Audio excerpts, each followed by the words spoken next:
Uno de los capítulos más debatidos en toda la Biblia es Isaías capítulo 53, y es muy fácil entender la naturaleza de este conflicto, de este debate.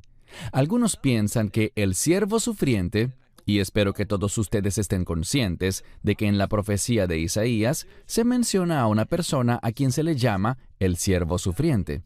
Debemos ser honestos unos con otros. Hay ocasiones en las que este siervo sufriente ciertamente se refiere a los hijos de Israel, el pueblo judío, pero en otras ocasiones, de hecho, en la vasta mayoría de ellas, ese siervo sufriente es el Mesías de Israel, no el pueblo judío, sino el Mesías de Israel. Así que la pregunta es simple: ¿de quién está hablando Isaías en el capítulo 53? ¿Este siervo sufriente es Israel o es el Mesías?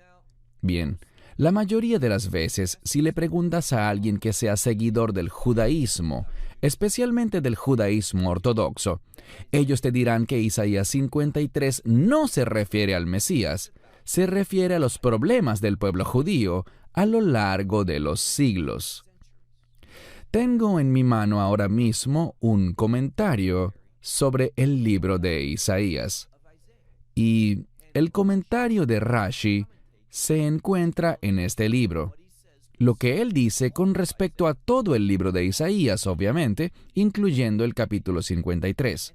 Y él dice 2 veces que el siervo sufriente, el tema central de este capítulo 53 es, en su opinión, el pueblo judío.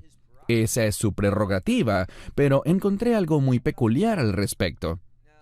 El comentario de Rashi no es vinculante, es decir, no es autorizado dentro del judaísmo ortodoxo. La gente tiene la libertad de leerlo, estar de acuerdo con él o en desacuerdo, aceptar ciertas cosas y rechazar otras. Él es simplemente un hombre que vivió hace unos 1000 años atrás, fue muy sabio, escribió numerosos libros y comentarios sobre muchas de las doctrinas religiosas y similares cosas dentro del judaísmo. Pero sus textos no son vinculantes. Te diré lo que sí es vinculante, y eso es el Talmud. El Talmud es visto como palabra de Dios por el judaísmo ortodoxo.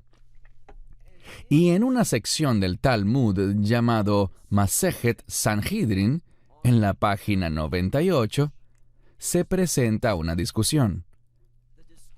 La discusión se enfoca en cuál es el nombre del Mesías.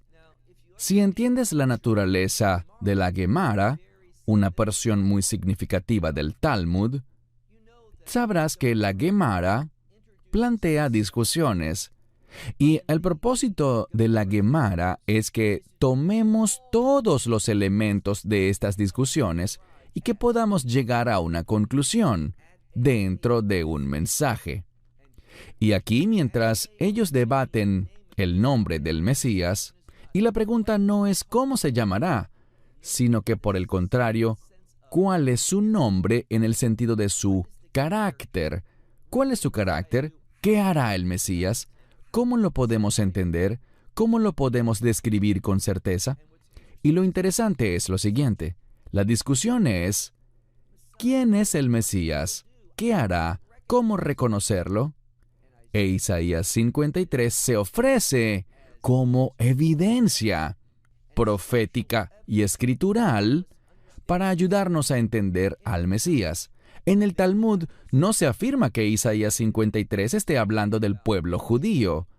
Por el contrario, el Talmud, un texto autorizado por el judaísmo ortodoxo, dice firme y claramente que este capítulo se trata del Mesías. Por cierto, Rashi escribe con respecto al Gemara y está de acuerdo. Así que cuando él se dirige a una comunidad cerrada, cuando él se refiere al Talmud, a este libro autorizado, él dice: sí, el Talmud tiene razón. El tema de Isaías 53 es el Mesías, pero cuando habla en público a un grupo heterogéneo, cuando él debate con aquellos que creen que el Mesías es Yeshua HaMashiach, Jesucristo, entonces él declara: no. Isaías 53 habla del pueblo judío. Lo que resulta interesante para mí es lo siguiente. No lo que crea Rashi o lo que escriba por un lado y luego escriba por otro. No es lo que diga el Talmud, sino en cambio, lo que dice la Escritura. Y nuestro propósito con este estudio es hacer eso mismo, simplemente que leamos este capítulo 53, del cual estudiaremos la primera mitad hoy, y que veamos lo que dice la palabra de Dios con respecto a este siervo sufriente. Y como dije, cada uno tendrá que sacar sus propias conclusiones. Bien, iniciemos. Tomen sus Biblias y vayan conmigo a este lugar. Libro de Isaías, capítulo 53. Inicia del siguiente modo. Lo traduciré como siempre busco hacer, de la manera más literal posible. Leemos. ¿Quién ha creído a nuestro mensaje? La palabra para mensaje viene y se deriva de un término para oír. Así que, ¿quién ha creído este mensaje que fue declarado, que hemos oído? ¿Y de qué habla este mensaje? Lo veremos. Sigue. Y el brazo del Señor. Este término en hebreo es zeroa. Lo hemos visto antes. Es un término que habla sobre una semilla, un vástago, un descendiente, una extensión de alguien. Vemos aquí que en este sentido, estamos hablando de un descendiente.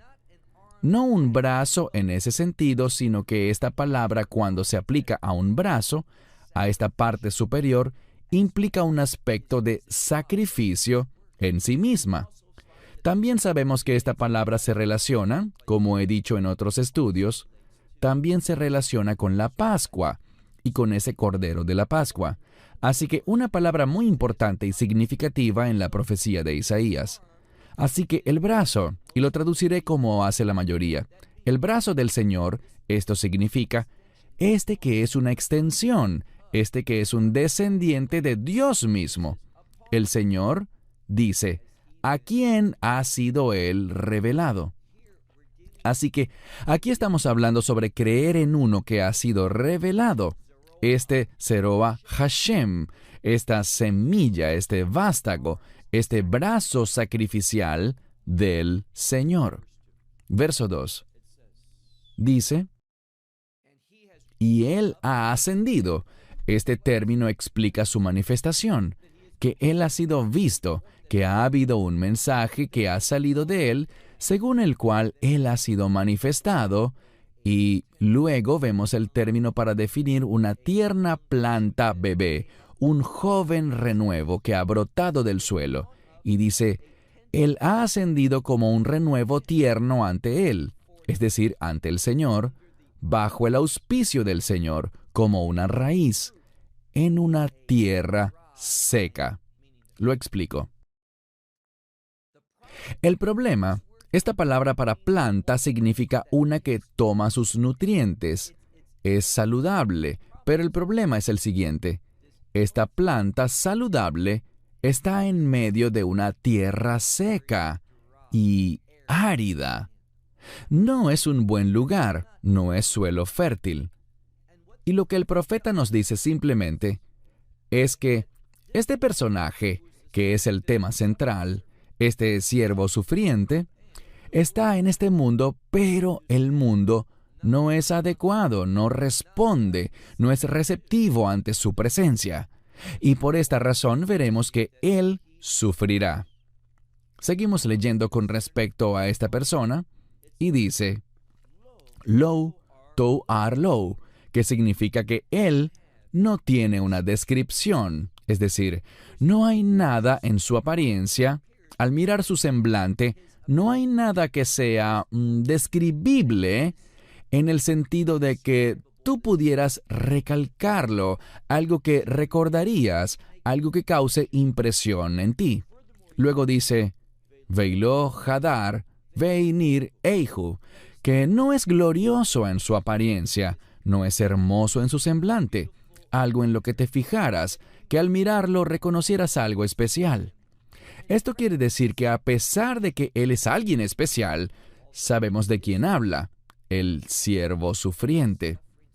Hay gran importancia en este sujeto, pero no basado en cómo luce.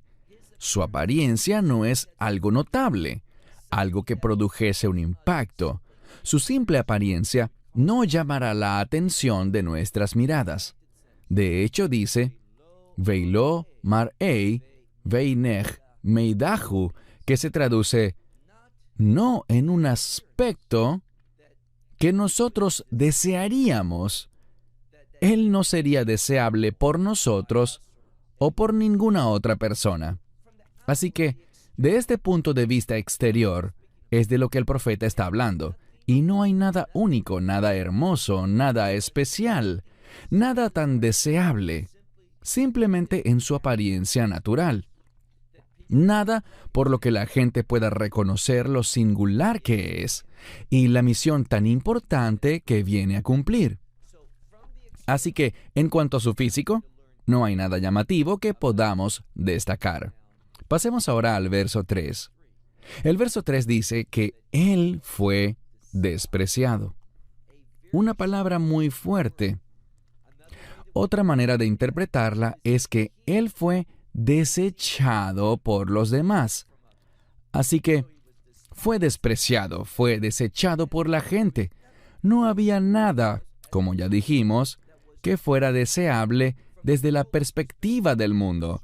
En cuanto a Él, de hecho, la siguiente frase, Va'ahadau Ishim, significa que Él fue rechazado.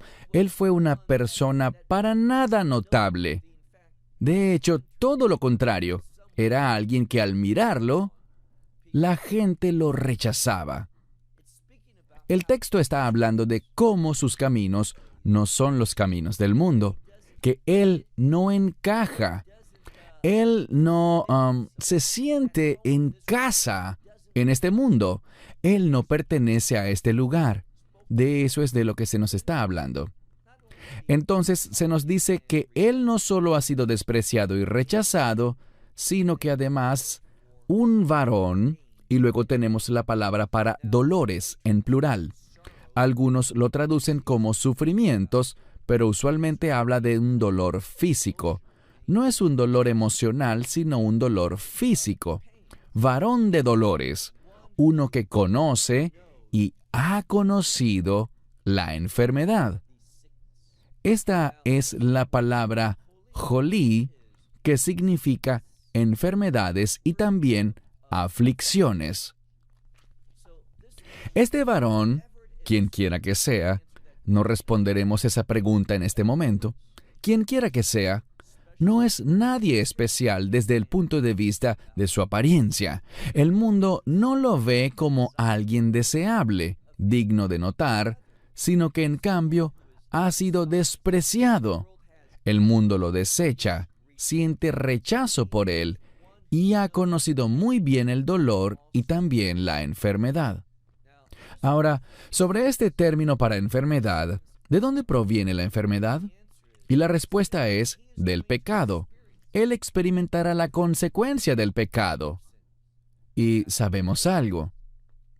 Me adelantaré un poco, pero es importante que lo escuchemos ahora y no más adelante, después de declarar algo que pueda ser confuso. La enfermedad está relacionada con el pecado, al igual que la muerte está relacionada con el pecado. Eso no significa que si alguien está enfermo es porque cometió un pecado específico, sino que significa que la enfermedad está en este mundo debido al pecado, como resultado o consecuencia del pecado.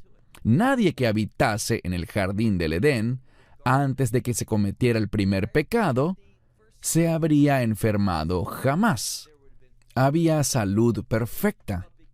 Pero como el pecado entró a este mundo, también entró la enfermedad. Así que Él es alguien que está familiarizado con la enfermedad. Ha experimentado eso y queda claro aquí que no es su propia enfermedad, sino que Él ha experimentado la consecuencia de nuestro pecado. Y esto es una fuente de dolores para Él. Y luego continúa diciendo algo que la mayoría de las Biblias traducen en plural.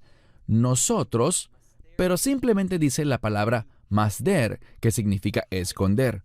Escondiendo el rostro de Él. Esto quiere decir que nosotros no queríamos ni siquiera estar cerca de Él. Lo miraríamos y no encontraríamos nada significativo. Esta es otra palabra, otra expresión para el rechazo. Este sujeto, el siervo sufriente, es un hombre rechazado, despreciado, uno que ha sufrido dolores y entiende la consecuencia de la enfermedad, la conoce. De nuevo, no es su enfermedad, sino lo que experimentará debido a tu pecado y al mío. Leamos ahora al final del verso 3 que dice, una vez más, la misma palabra, despreciado. Nivze, despreciado, ¿y qué más? Y no lo consideramos. No le dimos importancia a él. Les diré simplemente lo siguiente. Para mí, esta parte claramente habla sobre el Mesías. Nosotros no lo estimamos ni lo consideramos, no le dimos la importancia que tenía. El mundo no actuó así cuando él vino. De hecho, todo lo que el mundo quiso hacer fue matarlo. Bien, esta es una declaración muy importante y significativa, y noten cómo se conecta con el próximo verso, el verso 4. Ciertamente nuestras enfermedades, ahora estamos hablando más claro. Anteriormente dijo en el verso 3, vidu ai, experimentado en enfermedades. Él comprendía las consecuencias del pecado. No de su pecado, porque él nunca pecó. Por esto, ahora con mayor claridad en el verso 4 dice, ajen, ciertamente, de hecho, nuestros pecados él llevó. Ahora, literalmente dice, nuestras enfermedades él llevó. Pero el pecado y la enfermedad en la Escritura están conectados entre sí. Mira de nuevo el verso 4. Ciertamente nuestra enfermedad él llevó, y una vez más, nuestro sufrimiento él sufrió. Nuestros dolores él sufrió. Bien, es interesante porque este es un profeta, hablándole a quién principalmente, a los hijos de Israel. Y con frecuencia él dice, nosotros, nuestras. ¿De quién está hablando? De sí mismo y de su pueblo, Israel. Así que tenemos que preguntarnos lo siguiente. ¿Cómo podemos interpretar esto? ¿De qué manera? Ciertamente nuestras enfermedades Él ha llevado. Es decir, que las enfermedades de Israel, Israel las ha llevado, no tiene sentido. Igualmente cuando dice, y nuestros dolores Él ha sufrido, y nosotros, aquí está el problema. ¿Quién es nosotros aquí? Si Él habla con Israel, si es un profeta de Israel, y nosotros lo consideramos a Él, y mira la siguiente palabra, la palabra Nagua. En esa sección que hace minutos mencioné del Talmud, llamada Masejet Sanhedrin, en la página 98, les dije que se presenta una discusión en cuanto al nombre del Mesías. Y este verso es citado en la Gamara para esta discusión. Vemos la frase nuestras enfermedades. Y lo interesante es que cuando ellos dicen más adelante que Él es afligido o golpeado, utilizan esta palabra que mencioné hace un instante, Nagua. Aquí en el texto bíblico, donde dice esto, Nagua, ellos dicen que se refiere a la lepra. Y hay una historia sobre el Mesías. Ahora, aclaro que se trata de una historia tradicional del judaísmo y no de una historia bíblica. Ellos dicen que el Mesías, Él se asocia con los rechazados y marginados, con aquellos que han sido expulsados de la sociedad, con los que no son recibidos, lo cual es verdad. Y dicen que Él descenderá a los lugares donde los leprosos se refugiaban, los que tenían esa enfermedad de lepra. Pero Él era alguien único porque, de acuerdo con la historia, y es una historia inventada, pero tiene un mensaje, y es el siguiente.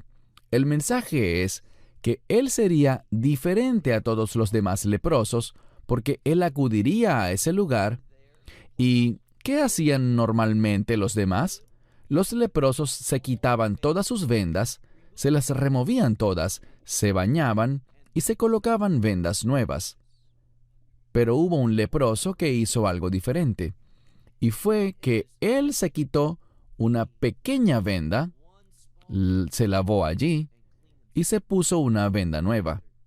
Luego se quitó otra vieja venda, lavando solo esa pequeña parte de su cuerpo y se la envolvió de nuevo.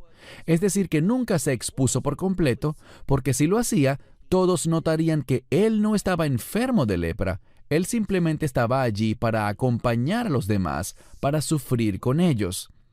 Este es el mensaje. Ellos cuentan esta historia para comunicar que el Mesías fue golpeado, pero no debido a su propia enfermedad ni a sus propios problemas. Él no tenía lepra, solo buscaba generar empatía con los demás y animarles, estar con ellos, asistirles.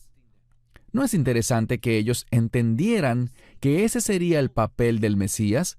Que él no tenía enfermedad, él no era un leproso, pero él consoló a quienes sí lo eran.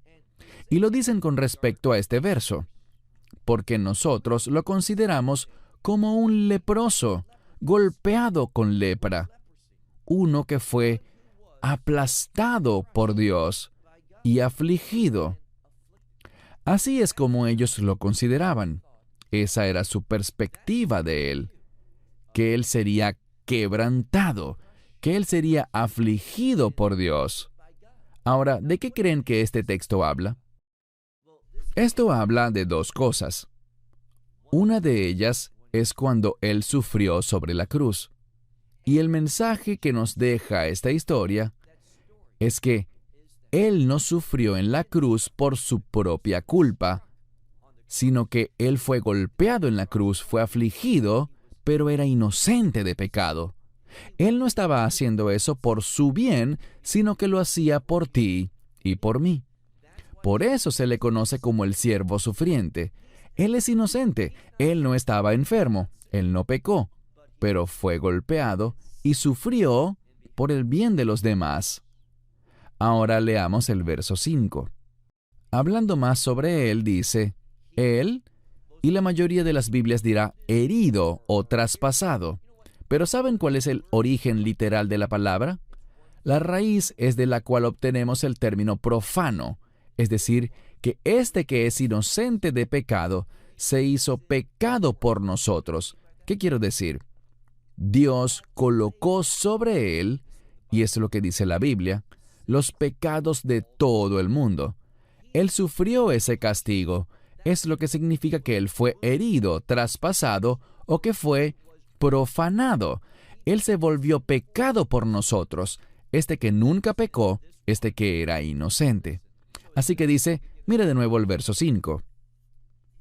Él fue herido, ¿por qué? Por nuestras transgresiones.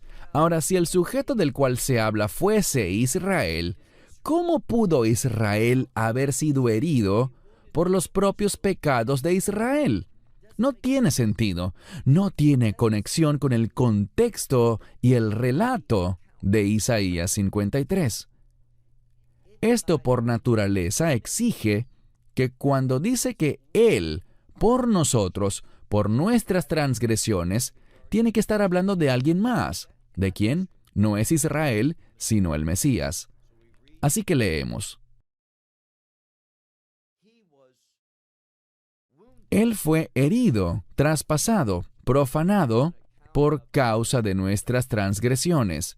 Él fue molido, quebrantado, y nuestras aflicciones, fue molido por causa de nuestras aflicciones debido a nuestra conducta. Y luego dice, el castigo de nuestra paz fue sobre él. Otra declaración muy importante que demuestra que no podemos estar hablando del mismo Israel porque el castigo de nuestra paz recayó sobre él. No dice que el castigo de nuestra paz recayó sobre nosotros mismos. No se ve por ninguna parte el que este pasaje esté hablando sobre Israel. El texto nos habla del Mesías y de lo que el Mesías hizo por Israel y por toda la humanidad. Ese es el mensaje. Y continuando, leemos al final del verso 5 que dice: y muchas Biblias dicen, por sus heridas o llagas, pero si vemos esta palabra conforme a lo que significa en Israel hoy, en hebreo moderno, se asocia normalmente con moretones. Este es el mensaje. Sabemos que Él fue azotado. Sabemos que Él fue golpeado, y estas heridas se convirtieron en moretones, y lucían como latigazos sobre su cuerpo. Dice aquí entonces que el sufrimiento que Él soportó en la crucifixión y en los eventos que rodearon la cruz, dice que por esos moretones, por esas heridas, nosotros somos sanos, hemos sido sanados por todo eso. Así que insisto, es Él quien sufrió por nosotros. Ese es el mensaje. Último versículo de nuestro estudio de hoy, verso 6. Todos nosotros como ovejas, nos hemos descarriado.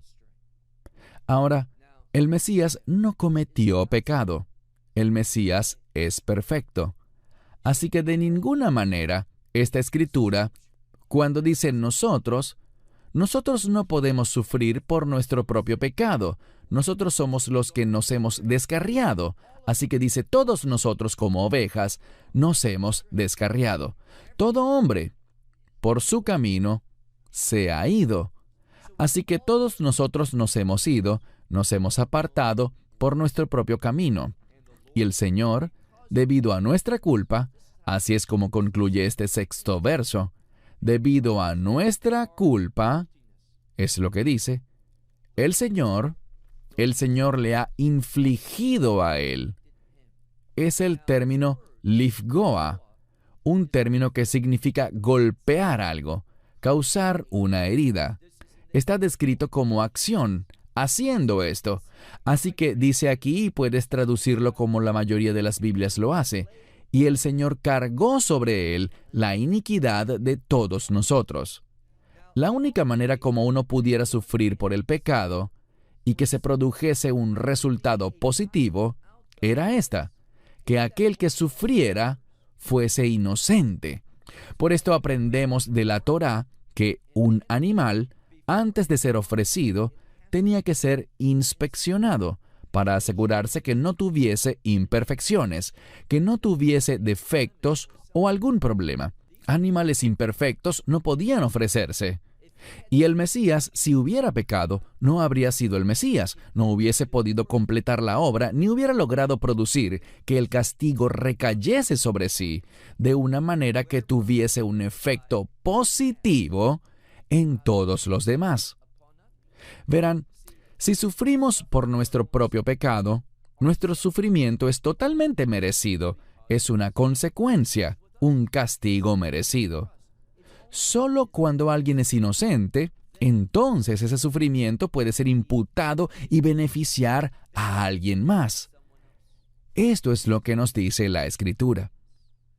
Así que cuando miramos esta primera mitad del capítulo, y este mensaje se hará más claro aún en la segunda mitad, concluimos que es absolutamente imposible, no tiene ni siquiera sentido, suscribir que este capítulo indica que el siervo sufriente aquí sea Israel.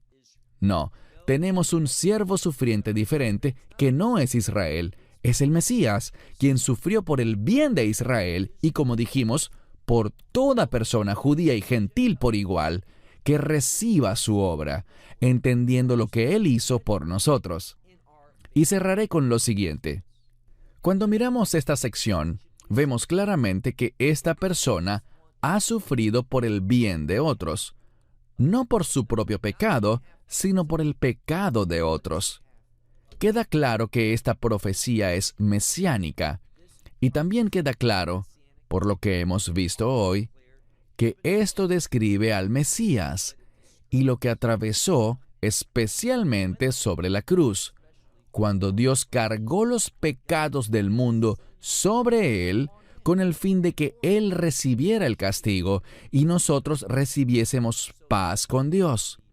Cerramos con esto hasta la próxima semana, cuando estudiaremos la segunda mitad de Isaías 53, y hasta entonces que Dios les bendiga. Shalom desde Israel. Shalom from Israel. Esperamos que te hayas edificado con el mensaje de hoy y lo compartas con otros. Te invitamos a seguir nuestros estudios cada semana por este canal y por el portal de YouTube de Amarás a Israel. También puedes descargar nuestra aplicación móvil gratuita. Hola, ¿qué tal, hermanos y hermanas de todo el mundo? Le damos la más cordial bienvenida a todos y nuestro agradecimiento por unirse a la discusión de hoy.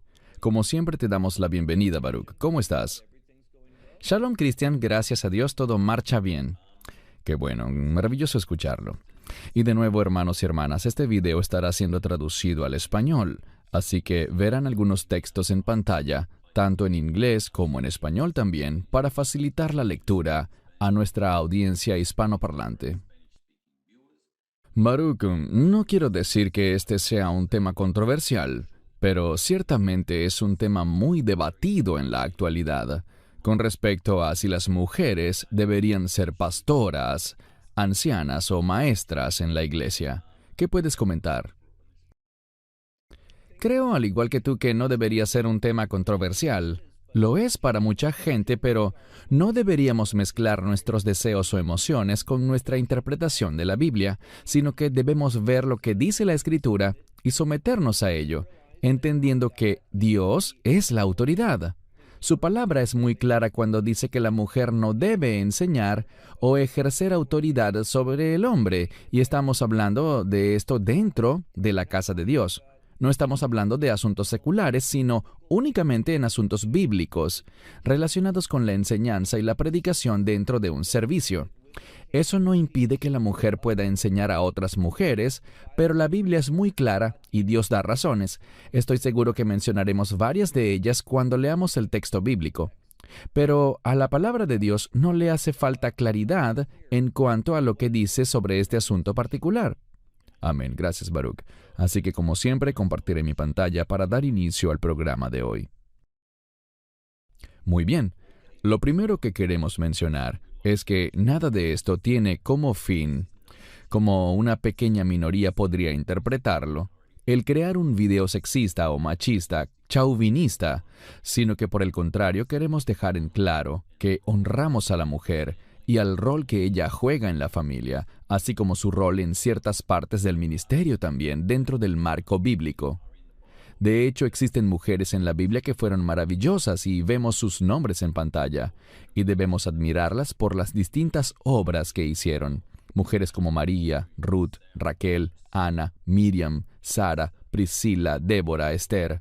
¿Quieres comentar algo sobre ellas antes de iniciar?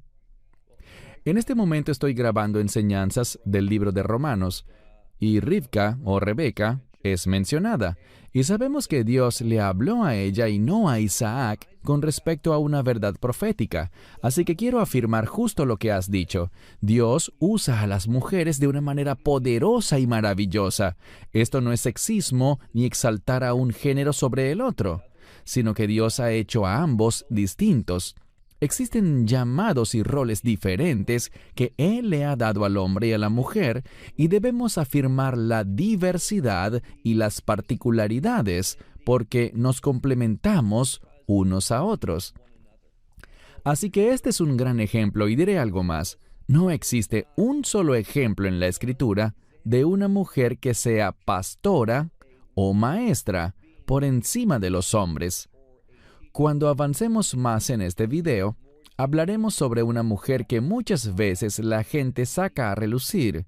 Hablo de Febe en el libro de Romanos 16, y animo a la gente a que entienda lo que dice en el texto y lo que no dice también. Muchos señalan a Febe haciendo una serie de inferencias y asumiendo un montón de cosas del texto que simplemente no están allí. Así que debemos ser meticulosos con la palabra y utilizar una metodología adecuada al estudiarla, y no simplemente lanzar afirmaciones sin base para apoyar nuestros propósitos, asumiendo cosas que el texto no dice. Amén. Gracias. Iniciemos viendo algunas estadísticas con respecto a las mujeres en lugares de liderazgo dentro de las iglesias. Este artículo dice que el número de mujeres en el liderazgo religioso ha aumentado exponencialmente en las últimas 2 décadas, según un estudio. Y la mujer que sale en la foto ciertamente no es un ejemplo a ser seguido por nadie, pero ese es tema para otro video, en otro momento. En un estudio reciente se preguntó lo siguiente: ¿se siente cómodo o incómodo con que existan mujeres sacerdotisas o pastoras? Analizando el consenso entre todos los encuestados, se aprecia que 79% de la gente se siente cómoda con que las mujeres sean sacerdotisas o pastoras, y creo que esto incluye el rol de anciano o presbítero. Allí vemos en detalle las respuestas de hombres y mujeres, evangélicos y otros cristianos, así como protestantes y católicos, pero es un número de aceptación muy alto, ¿no te parece, Baruch? 79%. Es así. Yo diría que es importante conocer este número y demuestra que la vasta mayoría de las personas que dicen que son seguidores de Yeshua, que creen en Jesucristo, aunque se supone que tomen en serio lo que dice la Escritura, están permitiendo que sus preferencias personales se ubiquen por encima de lo que la palabra de Dios revela. No deberíamos sentirnos cómodos con la desobediencia. No deberíamos aceptar y estar en paz con las cosas que están fuera del orden de Dios. Amén, gracias. Otra estadística reciente dice que las mujeres constituyen 50% de la población que se ha inscrito para estudiar maestría en divinidad, mujeres que se han ordenado como clérigos, 32% del total, y 27% de los pastores hoy en día son mujeres. Además, pueden ver otras estadísticas abajo. Es un incremento alarmante si comparamos con 30 años atrás, cuando solo era 6% la cantidad de mujeres ordenadas como pastoras. Es un incremento increíble. Te pregunto, Baruch, creo saber la respuesta, pero quiero hacerte la pregunta por si las personas que nos oyen tienen la misma interrogante. ¿Este incremento se debe principalmente al movimiento de las mujeres, al movimiento feminista? ¿Consideras que la Iglesia está ignorando la palabra de Dios, que es una especie de rebelión contra la palabra de Dios de acuerdo a su orden bíblico? Es una rebelión y confirma que en los últimos días la sociedad se volverá más corrompida. Y creo que esto realmente es un síntoma de lo que vemos en todos los aspectos de la Iglesia. Y esto es que el mundo está influenciando la Iglesia y a la doctrina cristiana.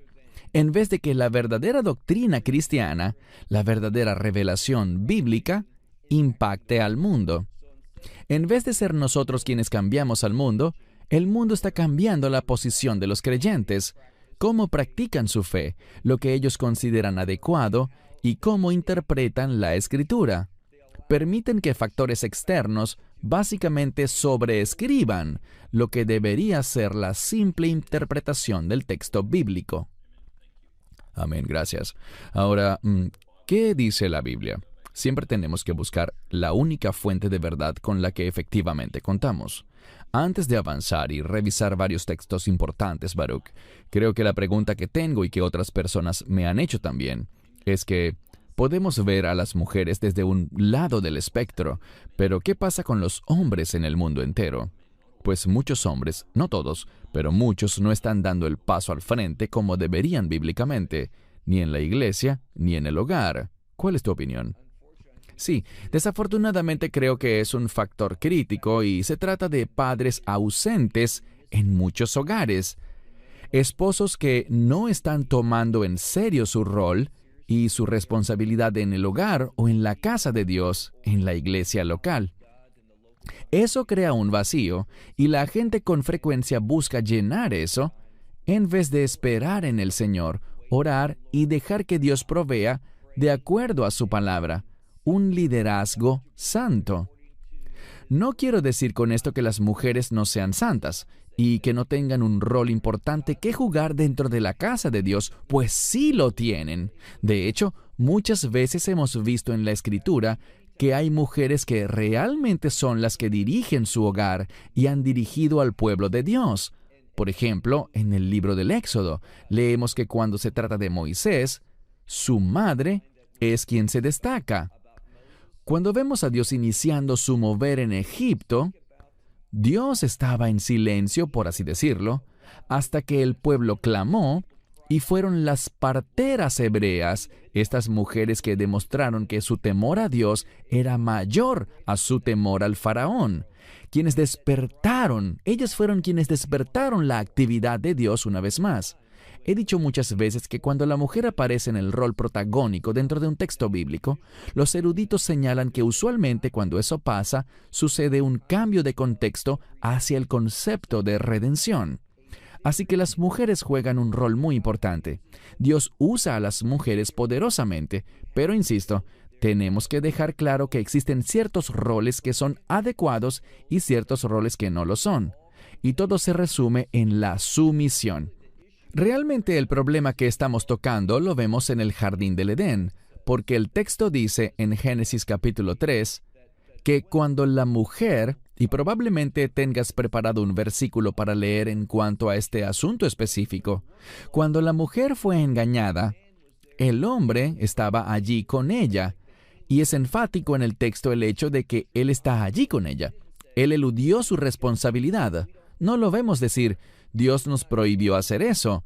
Él no amó a su esposa, sino que permitió a su esposa ser engañada y traer el pecado a este mundo. Fue un hecho muy significativo y un fracaso, y Pablo escribe luego con respecto a ese suceso. Muy importante que veamos lo que dice la Biblia con respecto a cualquier tema. Correcto, gracias. Leamos la primera escritura, primera a Timoteo 2, versos 12 al 14. Y no permito que una mujer enseñe o tenga autoridad sobre un hombre, sino que esté en silencio. Porque Adán fue formado primero y luego Eva. Y Adán no fue engañado, sino que la mujer, siendo engañada, cayó en transgresión. Es exactamente lo que acabas de tocar, Baruch, pero ¿hay algo más que quieras agregar? Sí, cuando dice aquí que esté en silencio, bien, en muchas culturas, cuando alguien enseña, no es como en la iglesia occidental, donde vemos que la predicación es básicamente un sermón unilateral. Pero esta no era la forma históricamente hablando de hacerlo. Cuando la gente hacía una presentación, cuando los apóstoles visitaban lugares, o cuando en el judaísmo hablaba un maestro, un sacerdote, un levita o un profeta, había interacción. Entonces, cuando dice aquí que estén en silencio, con lo que esto tiene que ver es con confrontación. Y hay otra escritura, no estoy seguro si la tienes o no, pero dice que si la mujer quiere aprender algo, que se lo pregunte a su esposo en casa. La razón para ello, y pueden revisar muchos comentaristas distintos que lo señalan, es que debido a que aprender en la asamblea local generaba muchas preguntas e interacción, y con frecuencia la gente estaría en desacuerdo, se generaba algún conflicto, lo que Pablo decía era, no quiero que este conflicto se torne en una guerra de hombres contra mujeres. Porque, ¿qué ocurre? Bien, todos somos muy humanos, y cuando mi esposa entra en conflicto con otro hombre, eso me atrae a mí al conflicto. Así que, lo que Pablo decía es, si tienen preguntas, háganselas a sus esposos en casa, en vez de caer en este conflicto de hombres contra mujeres discutiendo, lo cual no era considerado apropiado. Pero aquí vemos y leemos que dice, tenemos en pantalla otro pasaje que dice... Sí, es otro pasaje. Primera a Corintios 14. Vuestras mujeres callen en las iglesias, porque no les es permitido hablar, sino que sean sumisas, como también dice la ley. Y si quieren aprender algo, que pregunten en casa a sus propios maridos, porque es vergonzoso que las mujeres hablen en la iglesia. Muy bien, qué bueno que trajeras este pasaje aquí. Vergonzoso, aquí significa que produce vergüenza que una mujer, cuando dice hablar, se trata de ese antagonismo, de ese debate, esas discusiones que simplemente no lucen, como dice Pablo, no parecen algo que esté en el orden correcto, que se den conflictos entre hombres y mujeres. Con frecuencia es visto como una falta de respeto al esposo cuando ella discute, porque él se supone que sea el que está discipulando a la esposa. Esto se remonta a lo que señalabas antes. Cuando el esposo no está cumpliendo su rol, se crea un vacío, y un esposo desobediente le otorga una puerta de acceso al enemigo. Pero cuando leemos, y quizás puedas regresar a la lámina anterior de Timoteo, creo que allí queda muy claro que no deben producirse situaciones de debates donde dice, yo no permito que una mujer enseñe o tenga autoridad. Insisto, esto es en la asamblea local. Y no se trata de algo difícil de comprender. Y vemos la razón. Es debido a que Adán fue formado primero y fue Eva o Java quien fue engañada y trajo el pecado al mundo. Hay consecuencias y Dios es la autoridad. Él puede establecer las reglas que Él quiera para la asamblea local. La pregunta es, ¿aceptaremos sus reglas o nos rebelaremos en su contra? Correcto. Creo que está muy claro que Dios tiene un orden para la iglesia y para el hogar también. Así que solo para resumir, Baruch, una vez más, cuando Pablo hace referencia a que las mujeres guarden silencio, básicamente significa que no enseña a los hombres en la iglesia, sino que muestre sumisión a la autoridad mientras aprende. En otras palabras, que no es un mandamiento absoluto que la mujer permanezca callada en todo momento, ¿correcto? Así es, podemos ver en la Escritura a mujeres haciendo una variedad de cosas, hablando.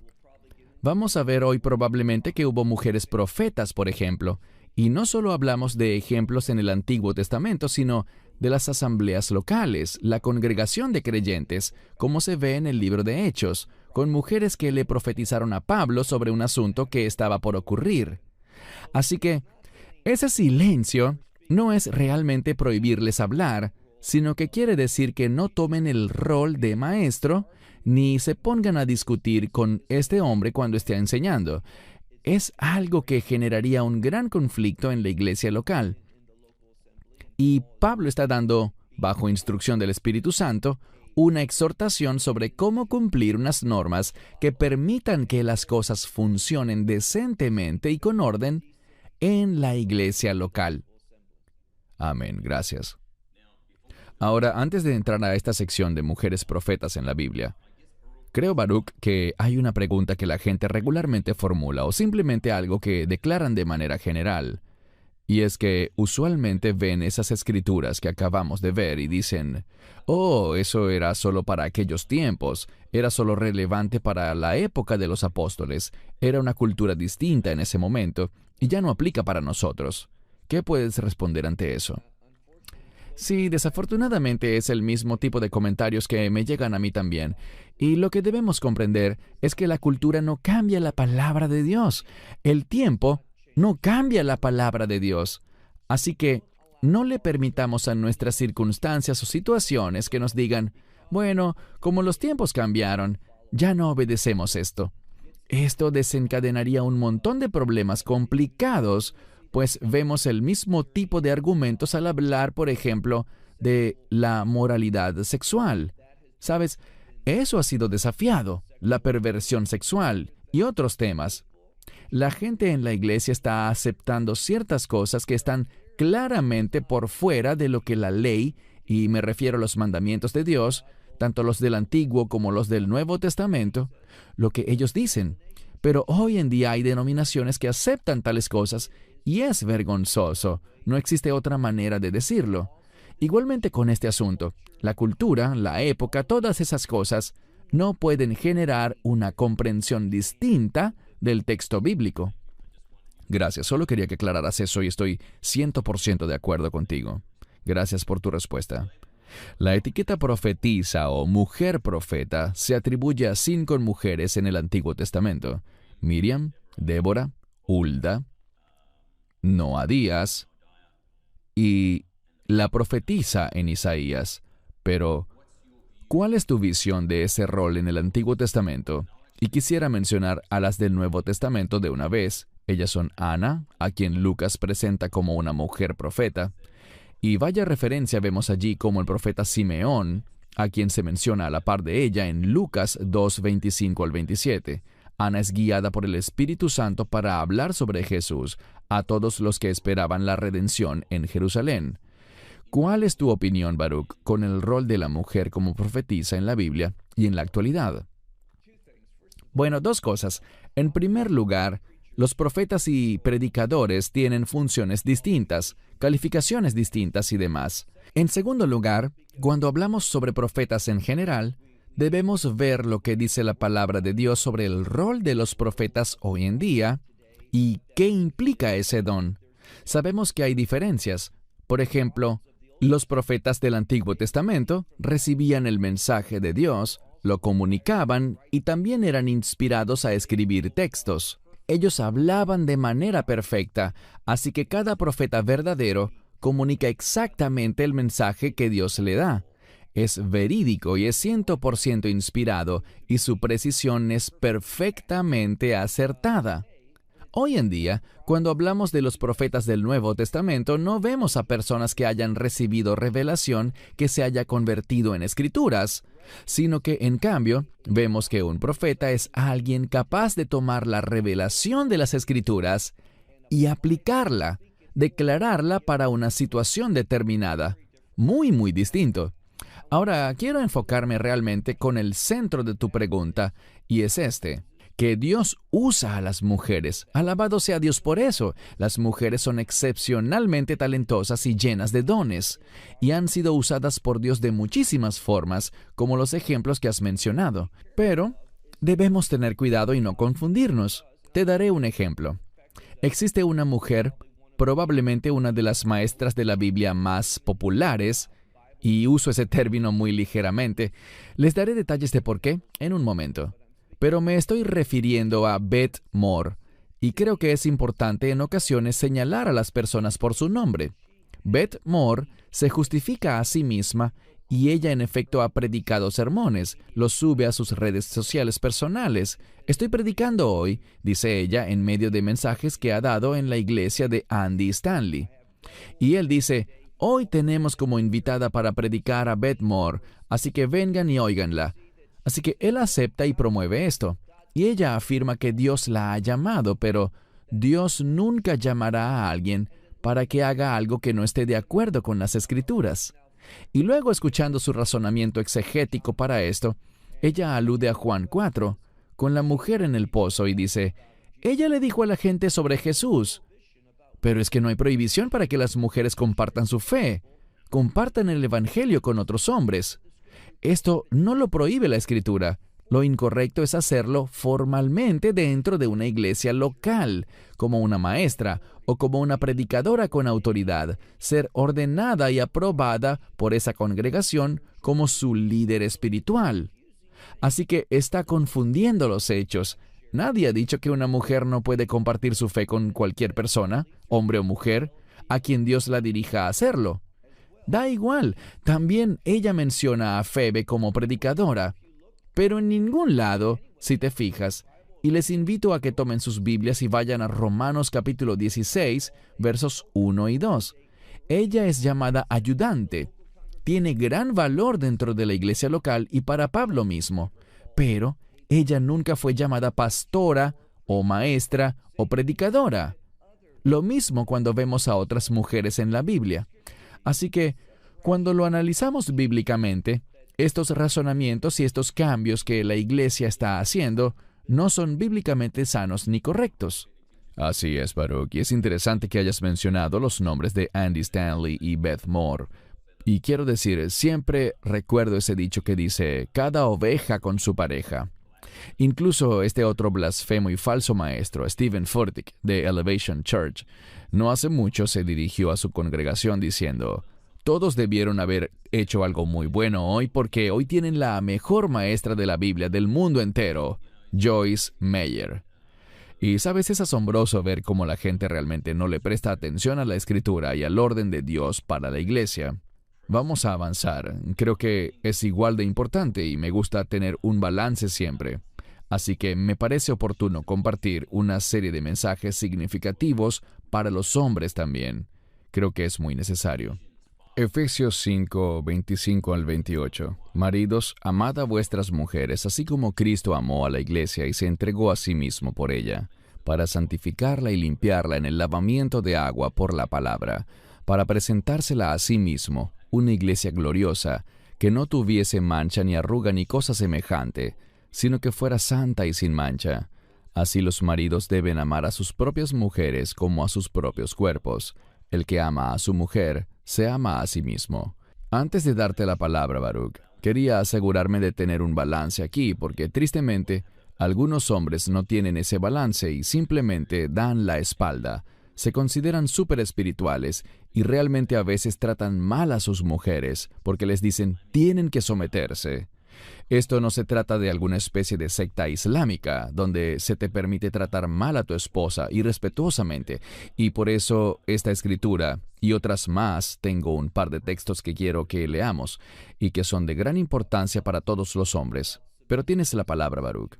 En primer lugar, sobre la sumisión, si te fijas en el texto dice, sométanse en el Señor. Nunca, y quiero enfatizarlo, nunca jamás espera que alguien se someta a un gobierno, a otro tipo de autoridad, ni a su propio esposo. Jamás, si esa sumisión te obliga a hacer algo antibíblico, contrario a la palabra. Ninguna persona podrá tener jamás un argumento o una excusa válida para decir, hice esto porque debo ser sumiso al gobierno, debo ser sumisa a mi esposo, o lo que sea. Así que si alguna autoridad te dice que hagas algo que no es correcto, de acuerdo a la palabra de Dios, Dios no te ha llamado a que te sometas a eso. Eso es lo primero. Y efectivamente vemos que en muchas ocasiones los hombres usan esto como una manera de explotar, una manera de abusar, una manera de dominar, y esto no es lo que la Escritura quiere decir. Me alegra mucho que hayas colocado ese texto. Una de las cosas que la Escritura dice es que es responsabilidad del esposo. Si ves el contexto de este versículo, todo se trata de reconciliación. Así que es responsabilidad del hombre. Y Cristian, tú has estado casado por muchos años al igual que yo. Y hay cosas que pasan, que ejercen presión sobre la relación matrimonial. Situaciones de cualquier índole. Pueden ser financieras o de cualquier naturaleza. Y es el esposo quien en todo momento es llamado a iniciar el proceso de reconciliación, de esforzarse por restaurar esa intimidad y demostrar amor. Así que, ¿sabes? Hay algunas mujeres que se han rebelado en contra de la exhortación de la que estábamos hablando, pero hay muchos hombres que han ignorado el llamado que tienen que cumplir, y ese es amar a sus esposas tal como el Mesías se entregó a sí mismo. Se nos pide que nos entreguemos, que nos preocupemos por la condición espiritual de nuestras esposas, y la condición espiritual de mi esposa me impactará a mí espiritualmente también. Tenemos la responsabilidad, a pesar de que no estaremos casados en el cielo, pero aquí se habla sobre presentar, y por lo tanto Dios nos llamará a cuentas. Son palabras muy serias sobre la responsabilidad del esposo de amar y entregarse a sí mismo por el bienestar espiritual de sus esposas. Amén. Así que hombres, tomen nota. Primera de Pedro 3:7. Los maridos asimismo, habitad con ellas con inteligencia, dando honor a la mujer como a vaso más frágil y como a coherederas de la gracia de la vida, para que vuestras oraciones no tengan estorbo. Bien, noten que dice dando honor a la mujer. Eso es algo tan importante. Y pensemos en cómo podemos honrar a nuestras esposas. Busquen las cosas por las que puedan halagarlas. Por ejemplo, en muchas culturas existe el Día de la Madre, lo cual es un día al año. Pero en el judaísmo, vemos que cada Shabbat leemos Proverbios 31 antes de comer, y allí el esposo es convocado a alabar a su esposa, y los hijos se ponen de pie también y reconocen a su madre, reconocen a la mujer de la casa. Es una maravillosa tradición. Cuando dice aquí vaso más frágil, no hace mucho en nuestra última conferencia en Orlando hablamos sobre esa palabra, pero quisiera también decir que esto podría tener que ver con respecto a un vaso precioso, no frágil en un sentido de inferioridad. Ustedes pueden ir a ese mensaje y escuchar lo que literalmente significa, pero esa palabra, frágil, en el contexto correcto, es una palabra que significa que necesita ser ministrado, necesita que se le ayude. Entendamos que hay necesidades que tiene la mujer y que el esposo debe cumplir. Este no es el momento ni el lugar para entrar en detalles, pero una de esas necesidades tiene que ver con la inseguridad. Les doy un ejemplo. Hablamos sobre el jardín del Edén. ¿Qué creen que sucede cuando cuando se le dijo, si comes de este fruto, morirás? y el esposo se mantuvo a su lado callado, débil, en silencio, cuando ella fue al árbol a comer de ese fruto. Eso provocó esa rebeldía del hombre. Sí, la mujer fue engañada, pero el hombre fue quien se rebeló en contra de su llamado a proteger a su esposa, a amar a su esposa. Y eso generó una inseguridad en ella. Él no hizo nada cuando yo me aproximaba a comer algo que me causaría la muerte espiritual y física. Así que la inseguridad es algo que el hombre es llamado a identificar y ministrar en cuanto a la mujer. Esto no es un seminario de parejas, pero los consejeros matrimoniales te dirán que una de las carencias que afectan a la mujer es que todas ellas, siempre hay excepciones, pero es una tendencia muy pronunciada, a que se les hace difícil confiar en sus esposos. Los hombres son llamados a ministrar esa necesidad, mostrando y demostrando que merecen su confianza y ministrando, exponiendo el hecho de que pueden confiar en ellos. Con mucha frecuencia los hombres se comportan de un modo que potencian esa falta de confianza. Sí, correcto, gracias. Ahora leamos Eclesiastés 9:9. Vivid gozosos con la mujer que amáis todos los días de vuestra vida vana que Él os ha dado debajo del sol, todos los días de vuestra vanidad, porque esta es vuestra parte en la vida y en el trabajo que hacéis debajo del sol. Algo que diré es que un hombre sin su esposa tiene una vida vana. Debemos entender que es la mujer quien en muchas maneras nos complementa. Por ejemplo, dice la Biblia, que no es bueno que el hombre esté solo. Necesitamos esa ayuda, ese complemento que solo la mujer puede ofrecer. Y debemos entender que la mujer es un regalo de Dios. Algo que dice la Escritura es que el esposo debe dar de sí mismo con el fin de recibir a su esposa. Y ese es un principio del cual con frecuencia los hombres nos olvidamos, lo ignoramos. No hemos oído de eso, pero mientras más entregas, esto lo dice Pablo también en el libro de Efesios, mientras más el hombre entrega, más recibirá de su esposa. Esa es la respuesta. Darte por tu esposa resulta en grandes dividendos. Y por esto Pablo dice que si das a tu esposa, ella es hueso de tus huesos y carne de tu carne. Si haces eso, te amas a ti mismo. Si amas a tu esposa, te amas a ti mismo. O sea, eso te beneficiará a ti. ¿Cómo? Tu habilidad para caminar con Dios, para servir a Dios, para llevar a cabo el llamado que Dios ha puesto sobre ti. Las esposas son un regalo precioso de Dios y tenemos que demostrarles que esos son para nosotros. Lo último que diré en este punto es que cuando no honramos a nuestras esposas, cuando no las amamos, cuando no nos entregamos a nuestras esposas, eso es rebeldía y también es un insulto a Dios. Entonces nos paramos ante Dios, le decimos, esta es la mujer que yo creo que tú tienes para mí, y entramos en un pacto de matrimonio, pero luego, si la tratamos irrespetuosamente, y si Dios no lo quiera, no hacemos lo que debemos hacer. Lo que hacemos es insultar a Dios, y eso obstruye nuestra vida de oración, como dice la Escritura. Gracias. Último verso al respecto, pero quiero que sepáis que la cabeza de todo varón es Cristo, la cabeza de la mujer es el varón, y la cabeza de Cristo es Dios.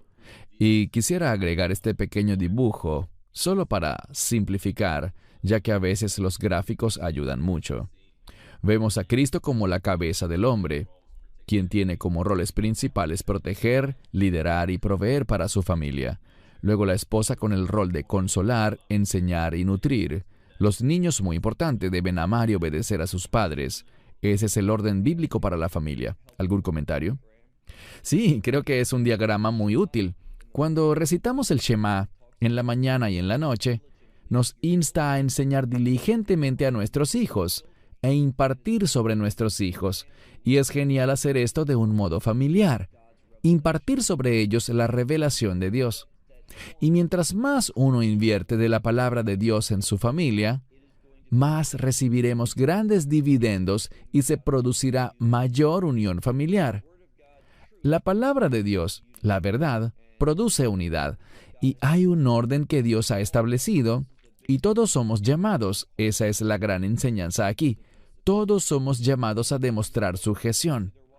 Y los hombres no se someten a sus esposas. Somos llamados a someternos al Mesías para ministrar a nuestras esposas.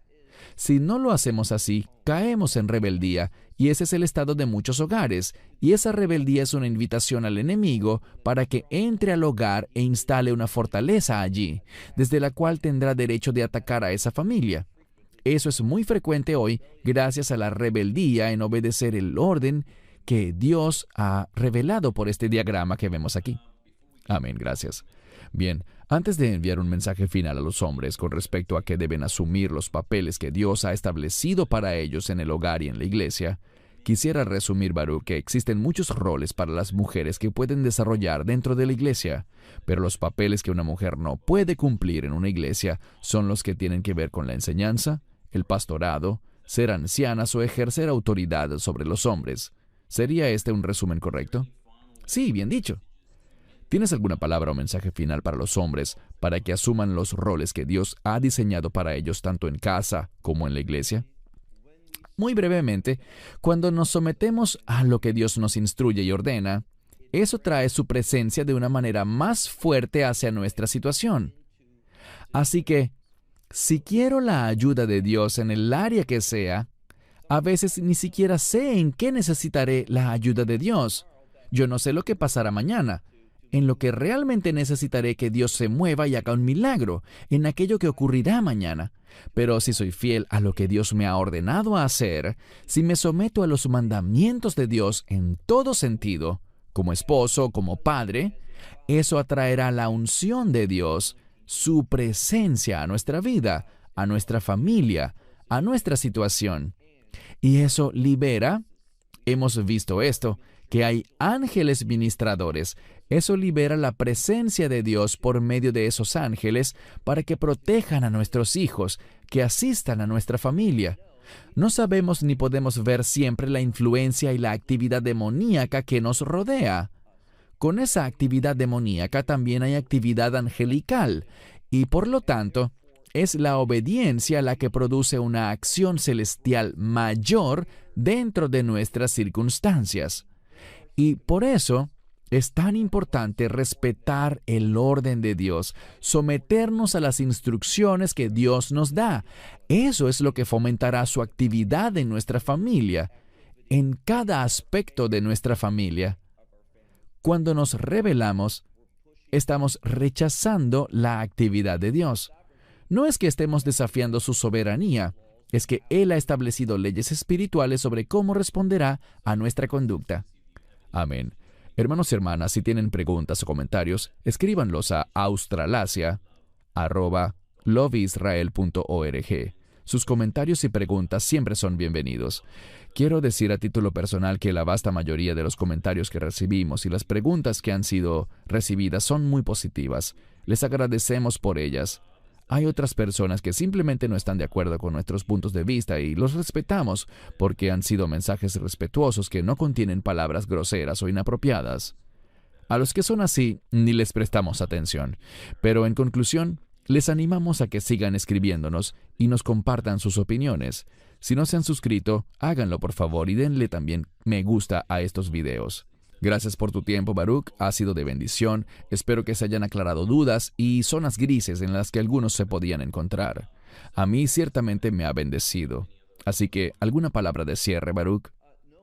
Tenemos un artículo escrito sobre este asunto y con tu permiso, Cristian, me gustaría adjuntarlo a la descripción del video o hacer algo con él con el fin de que la gente pueda profundizar más todavía en este tema, leyendo cada pasaje bíblico relacionado, explicándolos y todo eso quizás pueda ser un buen complemento para la discusión que hemos tenido hoy. Absolutamente. Entonces búsquenlo en la descripción, hermanos y hermanas, y verán ese texto allí. Una vez más, gracias Baruch por tu tiempo y enseñanza. Desde Israel, Baruch Corman, y desde Sydney, Australia, Cristian Barrio Nuevo, nos despedimos. Gracias por acompañarnos. Dios mediante, nos veremos pronto. Shalom y bendiciones. Shalom and blessings. Esperamos que te hayas edificado con el mensaje de hoy y lo compartas con otros. Te invitamos a seguir nuestros estudios cada semana por este canal y por el portal de YouTube de Amarás a Israel. También puedes descargar nuestra aplicación móvil gratuita, Mi Estudio Bíblico. Finalmente, para obtener más información sobre nosotros, visita nuestra web amarasaisrael.org.